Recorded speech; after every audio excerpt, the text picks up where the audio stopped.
একই সঙ্গে অন্তর্বর্তীকালীন সরকারের আপনারা যিনি প্রধান উপদেষ্টা হবেন তার নাম আপনারা বলেছেন ডক্টর ইউনূসের কথা।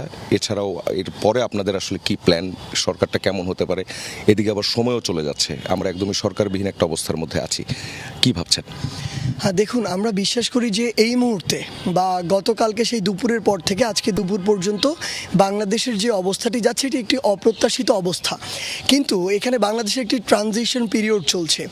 এই জায়গাটিতে আসলে একটু অস্বাভাবিক অবস্থা যাবে, এটাও স্বাভাবিক। আসলে সেই জায়গা থেকে আমরা একটি আলটিমেটাম দিয়েছি মহামান্য রাষ্ট্রপতির কাছে, আসলে যেটি হচ্ছে যে বর্তমানে যে সংসদটি ছিল, আসলে মাননীয় প্রধানমন্ত্রী সেখান থেকে পদত্যাগ করেছেন। অর্থাৎ সেই জায়গা থেকে যদি আপনি একটু লক্ষ্য করেন যে আমাদের এই যে প্রধানমন্ত্রীর পদটি সেটি কিন্তু খালি রয়েছে। তো এখানে একটি গুরুত্বপূর্ণ বিষয় হচ্ছে এটি খালি থাকা দেশের জন্য, বাইরের জন্য সব দিক দিয়ে একটু সমস্যার। সেই জায়গা থেকে আমরা স্পষ্ট করেছি যে আজকে 3টা পর্যন্ত আমরা একটি আলটিমেটাম দিয়েছিলাম।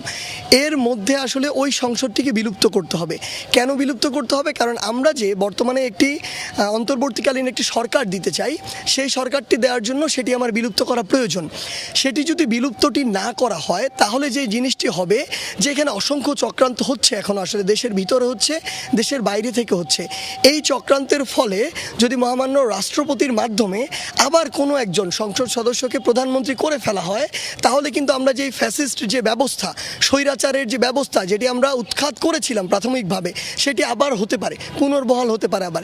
সেই জায়গা থেকে আমাদের স্পষ্ট কথাটি হচ্ছে যে আগে আমরা 3টা পর্যন্ত আলটিমেটাম দিয়েছিলাম যে ওই যে সংসদটি ছিল সেটিকে বিলুপ্ত করতে হবে। এবং এরপরে আমাদের যে আমরা গতকালকে আপনি দেখেছেন যে অন্তর্বর্তীকালীন সরকারের প্রধান উপদেষ্টা হিসেবে আমরা প্রফেসর ডক্টর মোহাম্মদ ইউনূস, তার নাম আমরা এখানে নির্ধারণ করেছি তার সম্মতিক্রমে। সেই জায়গা থেকে আমাদের যে পুরো টিমটি হবে, প্যানেলটি হবে, যেখানে আমাদের স্টুডেন্টদের স্টেক হোল্ডার থাকবে, সেই পুরো টিমটি আমরা প্রকাশ করব। এখন আমরা স্পষ্ট জানিয়ে দিতে চাই এটি যদি আমাদের নির্ধারিত সময়ের মধ্যে না হয় তাহলে আমরা বলেছি যে আবার ছাত্র সমাজ রাজপথে নেমে আসবে। আমাদের জায়গা থেকে যে কাজটি হবে যে আমাদের কিছু সমন্বয়ক অন্যান্য কাজগুলো সমন্বয় করবে, কিন্তু অধিকাংশ সমন্বয়ক আবার সকলকে নিয়ে রাজপথে ওই বঙ্গভবন ঘেরাওয়ের দিকে যাবে। কারণ যেই একটি আসলে ক্যান্সার ব্যবস্থা থেকে আমরা এই বাংলাদেশকে মুক্ত করার প্রাথমিক পর্যায়ে এসেছি, সেটি আবার আমরা বিলুপ্ত হতে দিব না যে কোনো কষ্টে।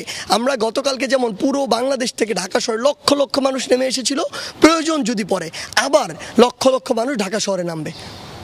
আচ্ছা, আপনি বলছেন দেশি বিদেশি অনেক ধরনের সমস্যা হচ্ছে, এবং এই যে বর্তমান অবস্থাটা আপনারা গতকাল রাত থেকেই বলছেন যে আপনাদের স্টুডেন্টদের দিক থেকে যেটা হবে সেটাকেই সেই ধরনের সরকারের দিকেই যেতে হবে।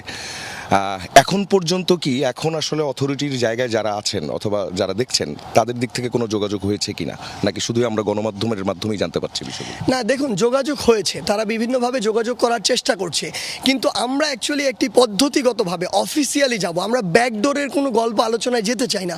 ছাত্র সমাজ যত ফয়সালা করেছে রাজপথে করেছে, যত অভ্যুত্থান ঘটিয়েছে রাজপথে ঘটিয়েছে।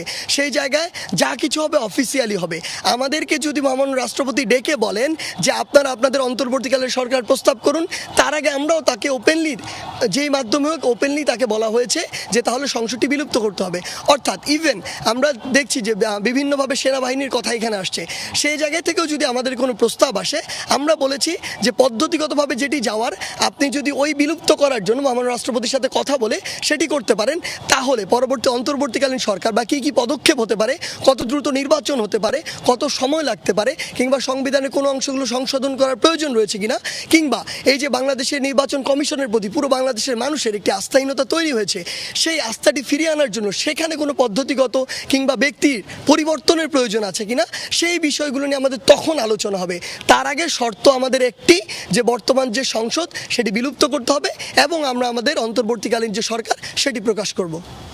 আপনাকে ধন্যবাদ। জি, আপনাকে ধন্যবাদ।